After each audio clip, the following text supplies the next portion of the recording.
Hello दोस्तों, नमस्कार। आप सभी का स्वागत है आपके अपने यूट्यूब चैनल एग्जाम स्केनिया पर। दोस्तों, आप सभी की आगामी यूपी पुलिस कांस्टेबल भर्ती परीक्षा 2024 की बेहतर तैयारी के लिए जीके जीएस का प्रैक्टिस सेट नंबर 11 लेकर के आए हैं, जिसमें 40 महत्वपूर्ण प्रश्नों को इंक्लूड किया गया है, जो आपकी परीक्षा की दृष्टि से बहुत ही महत्वपूर्ण है और आप सभी की 17 और 18 फरवरी को आयोजित होने वाली परीक्षा में यहाँ से प्रश्न आप सभी को देखने को मिलेंगे।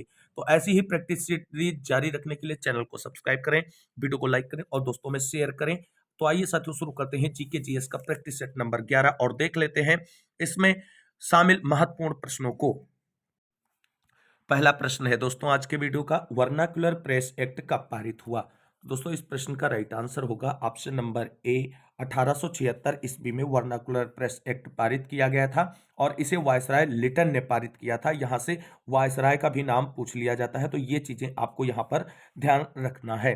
अगला प्रश्न है, भारतीय राष्ट्रीय कांग्रेस के प्रथम अध्यक्ष कौन थे? तो राइट आंसर होगा दोस्तों option number B, WC Banerjee, जिन्हें व्योमेश चंद्र बनर्जी भी कहा जाता है। ये भारतीय राष्ट्रीय कांग्रेस के प्रथम अधिवेशन के अध्यक्ष थे और प्रथम अधिवेशन जो है 1885 ईस्वी में आयोजित किया गया था।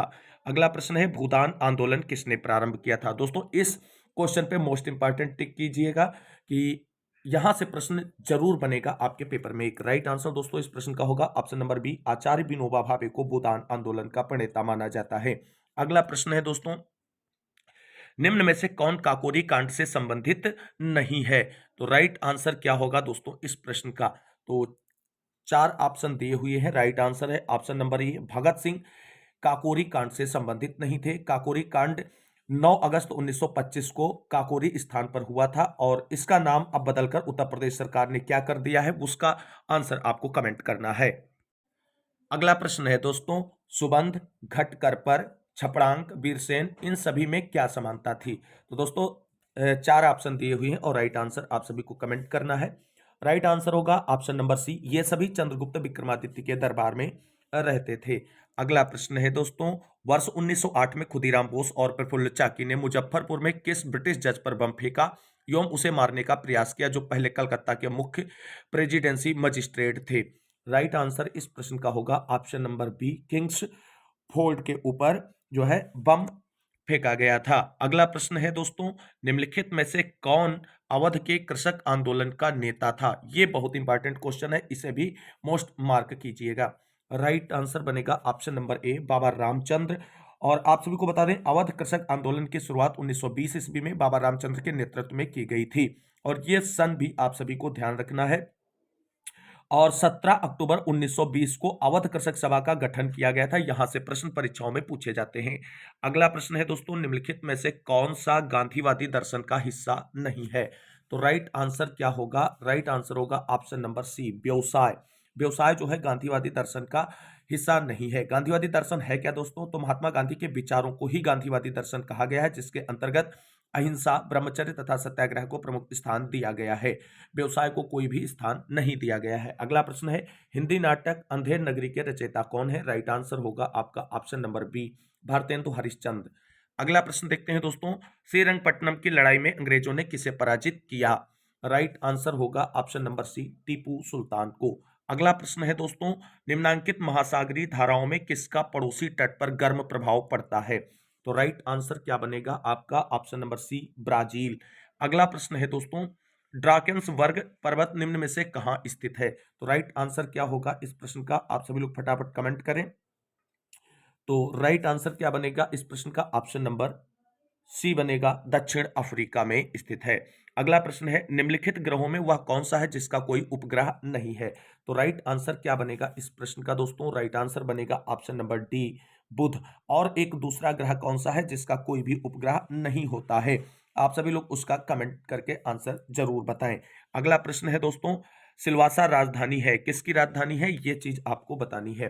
राइट आंसर होगा आपका ऑप्शन नंबर बी, दादरा एवं नगर हवेली की राजधानी सिलवासा है। अगला प्रश्न है, निम्न में से कौन सी मिट्टी भारत में कपास की खेती के लिए आदर्श है?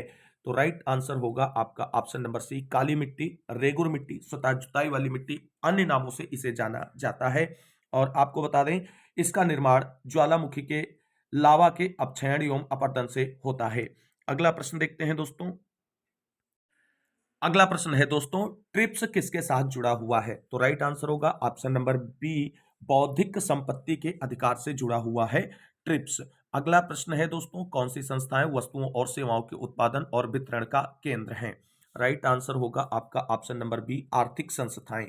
अगला प्रश्न है दोस्तों, तंबाकू और सिगरेट अधिनियम कब बनाया गया? तो राइट आंसर इसका क्या बनेगा दोस्तों? क्या होगा राइट आंसर? तो राइट आंसर होगा ऑप्शन नंबर बी, वर्ष 2003 में तंबाकू और सिगरेट अधिनियम बनाया गया। अगला प्रश्न है, सीमांत उपयोगिता सिद्धांत किसके साथ जुड़ा हुआ है? तो राइट आंसर होगा ऑप्शन नंबर सी, ए और बी दोनों, यानी क्रमवाचक उपागम और गणनावाचक उपागम दोनों के साथ जुड़ा हुआ है। अगला प्रश्न देखते हैं दोस्तों, 1 रुपए के नोट तथा 1 रुपए के सिक्के जारी करने का प्राधिकार किसके पास है? इस प्रश्न को भी मोस्ट इंपॉर्टेंट मार्क कीजिए दोस्तों, और ये प्रश्न आपकी परीक्षा में जरूर छपेगा, चारों पेपर में से एक पेपर में। राइट आंसर होगा ऑप्शन नंबर सी, वित्त मंत्रालय। अगला प्रश्न है दोस्तों, संयुक्त राष्ट्र संघ की स्थापना कब हुई थी? तो राइट आंसर इस प्रश्न का बनेगा ऑप्शन नंबर ए, 24 अक्टूबर 1945 ईस्वी में संयुक्त राष्ट्र संघ की स्थापना हुई थी। अगला प्रश्न देखते हैं दोस्तों, ग्राम पंचायत सदस्य बनने के लिए न्यूनतम आयु सीमा क्या है? तो राइट आंसर क्या होगा? ऑप्शन नंबर आपके लिए बी, 21 वर्ष। जबकि मत देने की न्यूनतम आयु कितनी होती है दोस्तों? तो 18 वर्ष होती है, लेकिन इस प्रश्न का जो राइट आंसर है ऑप्शन नंबर बी होगा, 21 वर्ष। अगला प्रश्न है दोस्तों, भारत में उच्चतम न्यायालय ने संविधान के बुनियादी ढांचे का सिद्धांत दिया था, किस मामले में दिया था? उसका आंसर बताना है, और इस क्वेश्चन को भी मोस्ट इंपॉर्टेंट मार्क कीजिएगा। राइट आंसर बनेगा ऑप्शन नंबर आपका ए, केशवानंद भारती मामले में। अगला प्रश्न है दोस्तों, भारतीय संविधान तदर्थ न्यायाधीशों की नियुक्ति की व्यवस्था करता है, किस न्यायालय में व्यवस्था करता है? तो राइट आंसर क्या होगा आप सभी का? ऑप्शन नंबर डी होगा, सर्वोच्च न्यायालय में एडहॉक जो है जजेस की नियुक्ति की जाती है। अगला प्रश्न है, यह कौन निश्चित करता है कि कोई विधेयक धन विधेयक है अथवा नहीं? राइट आंसर होगा इसका क्या होगा दोस्तों? फटाफट बताएं। राइट आंसर होगा ऑप्शन नंबर डी, लोकसभा का अध्यक्ष जो है ये निर्धारित करता है कि कोई विधेयक धन विधेयक है कि नहीं है। अगला प्रश्न है दोस्तों, बिजली का झटका तब लगता है जब कोई व्यक्ति किसी जीवित सत्य को छूता है और शरीर के माध्यम से गुजरता है, और शरीर को इस तरह उपयोग करना डैश डैश कहलाता है। क्या कहलाता है? तो राइट आंसर होगा ऑप्शन नंबर सी, संवाहक कहलाता है। अगला प्रश्न है दोस्तों, जब जल रक्षक कोशिकाओं में दाखिल होता है तब रंध्र क्या होते हैं? तो राइट आंसर इस प्रश्न का क्या होगा? राइट आंसर होगा ऑप्शन नंबर ए, रंध्र खुलते हैं। अगला प्रश्न है दोस्तों, विरामा अवस्था में एक वयस्क व्यक्ति में श्वसन की प्रति मिनट सामान्य गति होती है, कितनी होती है दोस्तों? तो राइट आंसर होगा आपका ऑप्शन नंबर बी, 12 से 18 श्वसन प्रति मिनट। अगला प्रश्न देखते हैं दोस्तों, अगला प्रश्न है, अल्बर्ट आइंस्टीन को किसके लिए नोबेल पुरस्कार से सम्मानित किया गया था? तो राइट आंसर इस प्रश्न का क्या बनेगा दोस्तों? राइट आंसर बनेगा ऑप्शन नंबर ए, फोटो इलेक्ट्रिक प्रभाव के लिए उन्हें नोबेल पुरस्कार से सम्मानित किया गया था। अगला प्रश्न है, एक समतल दर्पण से बनने वाला प्रतिबिंब सदैव कैसा होता है? तो राइट आंसर होगा इस प्रश्न का ऑप्शन नंबर बी, आभासी प्रतिबिंब बनता है। अगला प्रश्न देखते हैं दोस्तों, अगला प्रश्न है दोस्तों आप सभी के लिए, भारतीय अंतरिक्ष अनुसंधान के क्षेत्र में बड़ी सफलता डैश डैश की स्थापना के साथ आई, किसकी स्थापना के साथ बड़ी सफलता आई? तो राइट आंसर क्या होगा दोस्तों? तो राइट आंसर होगा ऑप्शन नंबर ए, भौतिक अनुसंधान प्रयोगशाला की स्थापना के साथ जो है एक बड़ा परिवर्तन देखने को मिलता है। अगला प्रश्न है दोस्तों, और इसकी स्थापना आप सभी को बता दें 11 नवंबर 1947 को विक्रम साराभाई द्वारा की गई थी।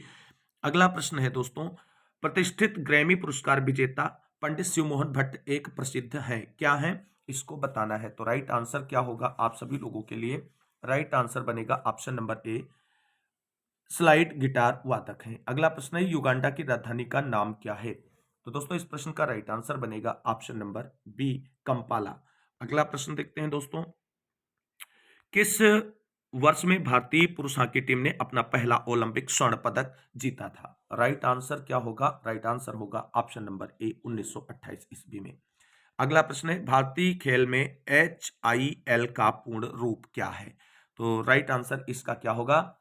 राइट आंसर होगा आपका option number C, hockey India league full form है HIL का। अगला प्रश्न है दोस्तों और बहुत ही महत्वपूर्ण प्रश्न है, वन महोत्सव जिसका अर्थ है पेड़ों का त्योहार भारत में जुलाई महीने में कब मनाया जाता है? तो राइट आंसर क्या होगा? राइट आंसर होगा ऑप्शन नंबर बी, पहले सप्ताह में मनाया जाता है। अगला प्रश्न है, वन इंडियन गर्ल पुस्तक के लेखक का नाम क्या है? और ये इंपॉर्टेंट क्वेश्चन है, इसे इंपॉर्टेंट मार्क कीजिएगा आप सभी लोग। प्रश्न है right answer option number A, Chetan Bhagat. अगला प्रश्न है दोस्तों, डैश डैश डैश वाह्य अंतरिक्ष में यात्रा करने वाला पहला कुत्ता कौन था? तो राइट आंसर होगा ऑप्शन नंबर सी, लाइका। यानी वाह्य अंतरिक्ष में यात्रा करने वाला पहला जो कुत्ता था उसका नाम लाइका था। अगला प्रश्न देखते हैं दोस्तों। अगला प्रश्न है, भारत में सर्वप्रथम किस उपग्रह का प्रक्षेपण किया गया था? तो ये प्रश्न भी इंपॉर्टेंट हो जाता है, इसको भी मार्क करके रखिएगा। Right answer option number C बनेगा, आर्यभट्ट। अगला प्रश्न है, हिनसेंस एरिना में जिम्नास्टिक्स विश्व कप में व्यक्तिगत पदक जीतने वाली सर्वप्रथम भारतीय जिम्नास्ट का नाम क्या है? तो ये बहुत ही इंपॉर्टेंट क्वेश्चन हो जाता है और आप सभी लोग इसे गलत करके आएंगे। राइट आंसर है option number C, Aruna Budda Reddy. तो दोस्तों ये था जीके जीएस का प्रैक्टिस सेट नंबर 11, जो आपकी एग्जाम की दृष्टि से बहुत ही महत्वपूर्ण है। इसमें इंपॉर्टेंट क्वेश्चंस को इंक्लूड किया गया है जो आपके पेपर में छपेंगे यहाँ से प्रश्न, और जिस तरीके की प्रैक्टिस सीरीज आप सभी लोगों के लिए तैयार की गई है इंपॉर्टेंट क्वेश्चंस की, वो बहुत ही महत्वपूर्ण है आप सभी लोगों के लिए। तो आप सभी लोग प्रैक्टिस सीरीज से कंटिन्यूअसली जुड़े रहें। अब आपको थ्योरेटिकल नहीं पढ़ना है, केवल और केवल प्रैक्टिस पे फोकस करना है 15 दिन, और आप यही प्रैक्टिस से एक बेहतर स्कोर कर सकते हैं। तो इस वीडियो में बस इतना ही, मिलते हैं अगली वीडियो में नेक्स्ट प्रैक्टिस सेट के साथ नए इंपॉर्टेंट क्वेश्चंस को लेकर के। तब तक के लिए सभी साथियों को जय हिंद, जय भारत, वंदे मातरम। आप सभी साथियों का दिन शुभ हो।